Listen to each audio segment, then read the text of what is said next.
Hi ಸಿರಿ ma'am. ನಮಸ್ತೆ. ತುಂಬಾ special person ಜೊತೆ ಇವತ್ತು ನಾನು ಇಂಟರ್ವ್ಯೂ ಮಾಡ್ತಾ ಇದ್ದೀನಿ. ಒಂದು ಬ್ರ್ಯಾಂಡ್ ಅನ್ನ ಸೃಷ್ಟಿ ಮಾಡಿದ್ರು ಅಂತ ಹೇಳ್ಬೋದು ಟೆಲಿವಿಷನ್ ಇಂಡಸ್ಟ್ರಿನಲ್ಲಿ. ಕೊನೆಯ ಉಸಿರಿರೋರ್ಗೂ ನಂಗೆ ಆಕ್ಟ್ ಮಾಡ್ತಿರ್ಬೇಕು ಅಂತಾನೆ ಆಸೆ.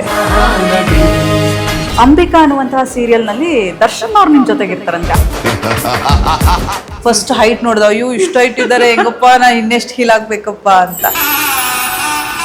ಈ ತರ ಹೆಂಡ್ತಿ ಯಾರು ಸಿಗ್ತಾರ ಸರ್? ಆಕ್ಚುಲಿ ಕಣ್ತರ್ಸಿದ್ರಿ ಚಂದ ಅಭಿ ಮೇಡಮ್ ನ ನೋಡ್ಕೊತೀರಿ, ಸಿರಿ ಮೇಡಮ್ ಮೇಡಮ್ ನನ್ನ ಜೊತೆ ಇರೋದು ಅಭಿ ಮೇಡಮ್ ಅಲ್ಲ. ಸಾರಿ ಸರ್, ನನಗೆ ಅವರೇ ರಿಜಿಸ್ಟರ್ ಆಗೋದು. ಏನ್ ಮಾಡೋಣ ಸರ್? ನಿಮ್ಗೆ ಅಭಿ ಮೇಡಮ್ ಇಷ್ಟ, ಅಭಿ ಮೇಡಮ್ ನಾನ್ ಇಷ್ಟ.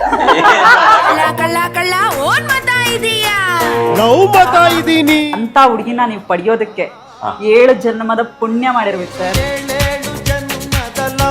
ಅಯ್ಯೋ ಗೊತ್ತಿಲ್ಲ, ಇನ್ನ ಕೋಮದಲ್ಲೇ ಇದೀನಿ ನಾನು. Who is more romantic? ಶೃಂಗಾರದ ಹೊಂಗೆ ಮರ ಹೂ ಬಿಟ್ಟಿದೆ. ನಾವು ನೋಡಿದ್ರೆ ನಾವು ನಡೆದ್ರೆ ನಾವು ನುಡಿದ್ರೆ ನಾವು ಎಲ್ಲ ನಮ್ದು ಆತರ. ಅಬ್ಬಾ ಸರ್ದು ಕಲೆ ಬೇರೆನೇ ಇದೆ.